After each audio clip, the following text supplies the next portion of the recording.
രാഹുൽ മാങ്കൂട്ടവും മാധ്യമവേട്ടയും. മാധ്യമങ്ങളോട് പറയുവാനുള്ളത്, ഞാനും 2 ചാനൽ നടത്തുന്നു, സുഭാഷിതം, ഗ്രീൻ ഗ്ലോബൽ. എൻ്റെ ചാനലുകളിലും വിമർശനാത്മകമായും സ്നേഹബുദ്ധിയാലുള്ള ഒരുപാട് വീഡിയോസ്, ഒരുപാടല്ല, ചില വീഡിയോസ് രാഹുലിന് വേണ്ടി ചെയ്തു, രാഹുലിൻ്റെ വിഷയത്തിൽ ചെയ്തു. ചില രൂപത്തിൽ രാഹുലിനെതിരെ അല്ലെങ്കിൽ രാഹുലിന് അനുകൂലമായി രാഹുൽ ഈശ്വർ വന്നതിനെ എല്ലാറ്റിനെയും കൂടി മൊത്തത്തിൽ മെഴുകി വെളുപ്പിക്കാൻ നോക്കുന്ന രാഹുൽ ഈശ്വറിൻ്റെ വിഷയത്തെയാണ് നമ്മൾ ചോദ്യം ചെയ്തത്. അതേസമയം രാഹുൽ ഈശ്വറിൻ്റെ വിഷയത്തിൽ മാധ്യമവേട്ട ഇത്രയുടെ ആവശ്യമില്ല. എല്ലാ മാധ്യമങ്ങളും മനസ്സിലാക്കുക. ഓരോ വനിതാ നേതാക്കളെയും ചാറ്റ് എടുത്ത് കൊടുക്കുന്നു.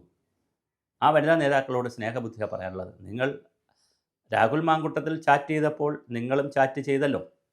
തുടർച്ചയായി രാഹുൽ മാങ്കൂട്ടത്തിൻ്റെ ചാറ്റ് മാത്രമല്ലല്ലോ, ഇടയ്ക്കിടയ്ക്ക് നിങ്ങളുടെ ചാറ്റും കിടക്കുന്നുണ്ടല്ലോ. അപ്പോൾ അത് നിങ്ങൾ കട്ട് ചെയ്തിട്ട് രാഹുലിൻ്റെ മാത്രം കൊടുക്കുമ്പോൾ നിങ്ങൾ മനസ്സിലാക്കുക, കാമവും മോഹവും സെക്സും ലൈംഗികതയും എല്ലാം പുരുഷനും സ്ത്രീക്കൊക്കെ ഉണ്ട്. സ്വാഭാവികമായിട്ട് രാഹുൽ വിവാഹം കഴിച്ചിട്ടില്ല. സ്വാഭാവികമായിട്ട് ചില വിഷയങ്ങളിൽ, ഇത്തരം വിഷയങ്ങളിൽ ചിലപ്പോൾ ഒരു അമിതാവേശം കാണിയും. അപ്പോൾ അത് നന്നായി എൻജോയ് ചെയ്യുകയും മുതലാക്കുകയും ചെയ്യുന്ന രൂപത്തിലുള്ള ആരെങ്കിലും അത് എടുത്തിട്ടുണ്ടെങ്കിൽ നിങ്ങളും മുമ്പോട്ട് വന്നിട്ടുണ്ടോ എന്നൊരു ചോദ്യം വളരെ പ്രധാനമാണ്. വാട്സപ്പ് ചാറ്റുകളെക്കുറിച്ചാണ് ഞാൻ. അതെല്ലാം ചാനലുകളിൽ വരികയാണ്. അതുപോലെ തന്നെ ടെലിഫോൺ സംഭാഷണങ്ങൾ, ഇതെല്ലാം ചാനൽ. ഇതെന്തിൻ്റെ ഒന്നും ആവശ്യമുണ്ടോ? ഒരാൾ, ഒരു മിനിറ്റ്, ഹലോ, നിങ്ങൾ ഇട്ടല്ലോ, നോട്ടീസ് ഇട്ടല്ലേ? അത് ഞാൻ നോക്കിക്കോളും, ബാക്കി പിന്നെ ഞാൻ വന്നോളൂ. ഓക്കെ. എൻ്റെ ഒരു സുഹൃത്ത് ആക്സിഡൻ്റായി കിടക്കണം ആശുപത്രിയിൽ. അപ്പോൾ സ്വാഭാവികമായും ഒരു ഗർഭിണി, ഒരു അബോർഷൻ്റെ കേസ് പറയുന്നു. അതുപോലെ മറ്റൊരുപാട് കേസുകൾ വരുന്നു. ഇവരാരും പരാതി കൊടുക്കുന്നില്ല. പോലീസിലോ വനിതാ കമ്മീഷനിലോ ഒരു പരാതി കൊടുത്ത് വനിതാ കമ്മീഷനിൽ ഒരു പരാതി എടുത്താൽ രാഹുൽ മാങ്കൂട്ടത്തിൽ തീർച്ചയായിട്ടും രാജിവെക്കുമല്ലോ. പക്ഷേ അതിന് പകരം ഇത് ചാനലുകളിലും സോഷ്യൽ മീഡിയയിലും ഒരു സദാചാര പ്രക്രിയ എന്നുള്ള നിലയിൽ അലക്കുകയാണ്. അതിനെ ന്യായീകരിക്കാൻ കോൺഗ്രസ് വരുന്നു.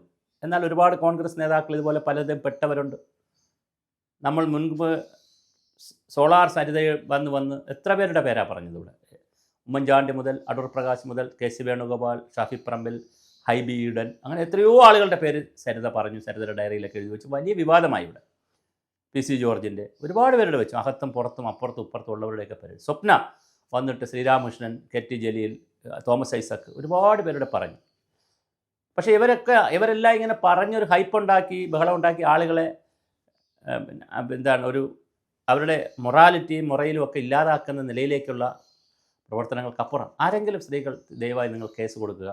ഒരു കേസിൽ തന്നെ നടപടി വരുമല്ലോ, അപ്പോൾ അങ്ങനെ കൊടുക്കുക. അതിന് പകരം ഈ ചാനൽ ചർച്ച എന്ന് പറയുന്ന ഒരു തരം ബോഡി ഷെയ്മിംഗ് ആണ്.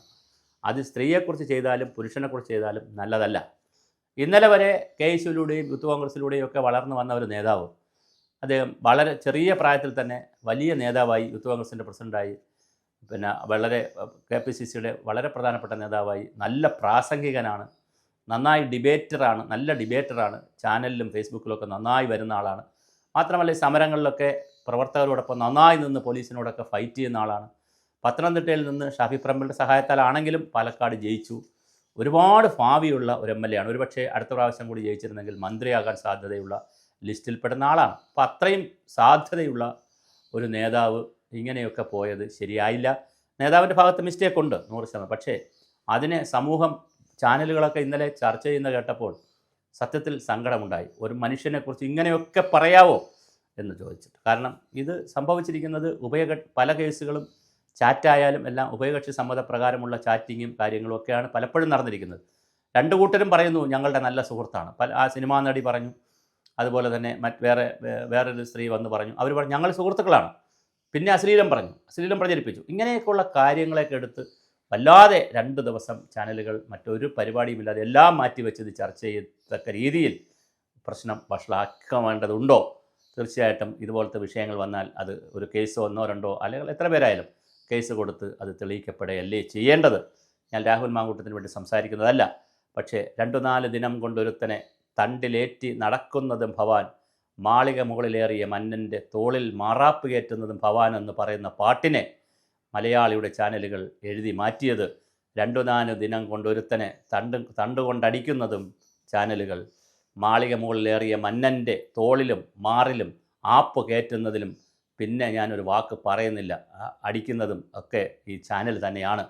അങ്ങനെ ചെയ്യുന്നത് ശരിയല്ല. നിങ്ങൾ അങ്ങനെ ആരെയും ബോഡി ഷെയിം ചെയ്യരുത്. എല്ലാവർക്കും ഒരു സ്വകാര്യ ജീവിതവും പൊതുജീവിതമൊക്കെ ഉണ്ട്. നമുക്കെല്ലാവർക്കും കണ്ണാടി നോക്കുമ്പോൾ ഒരുപാട് ബിംബങ്ങൾ ഉടയും. ഈ രാജ്യത്ത് സമൂഹത്തിൽ ഉഭയകക്ഷി സമ്മതപ്രകാരമൊക്കെ പല കാര്യങ്ങളും നടക്കും. ചതി നടക്കും, വഞ്ചന നടക്കും, തട്ടിപ്പ് നടക്കും, പറ്റിപ്പ് നടക്കും, എല്ലാം നടക്കുന്നൊരു സമൂഹമാണ്. അപ്പോൾ ഇതൊരു തരം ബോഡി ഷെയ്മിംഗ് ആണ് നടക്കുന്നത്. അത് നമുക്ക് ഒഴിവാക്കാം. രാജിവെക്കണമെന്നുള്ളത് പൊളിറ്റിക്കൽ ആളുകൾ ആവശ്യപ്പെടും, അത് മറ്റുള്ളവർ ആവശ്യപ്പെടും, അതൊക്കെ നല്ലതാണ്. പക്ഷേ അതിനപ്പുറമുള്ള ഈ ഒരു മാധ്യമ വിചാരണ, ബോഡി ഷെയ്മിങ് ഒരു കാരണവശാലും നല്ലതല്ല. നമുക്ക് റീച്ച് കൂടുമായിരിക്കും, റേറ്റ് കൂടുമായിരിക്കും. ചൂടുള്ള ഹോട്ട് ന്യൂസുകളായതുകൊണ്ട് കാണാൻ ആളുണ്ടായിരിക്കും, കേൾക്കാനും പ്രചരിപ്പിക്കാനും ഒരുപാട് പേരുണ്ടാവും. പക്ഷേ അത് എത്ര കണ്ട് നൈതികത ഉണ്ടെന്ന് എല്ലാവരും ചിന്തിച്ചോണം. ഇത് പറയുമ്പോൾ രാഹുൽ മാങ്കൂട്ടത്തിൽ തെറ്റ് ചെയ്തിട്ടുണ്ടെങ്കിൽ അതിനെ തേക്കാനോ വെളുപ്പിക്കാനോ അല്ലെങ്കിൽ ഏതെങ്കിലും തരത്തിൽ അതിനെ ലഘൂകരിക്കാനോ അല്ല എന്നുകൂടി നമ്മുടെ പ്രേക്ഷകരോട് പറയട്ടെ.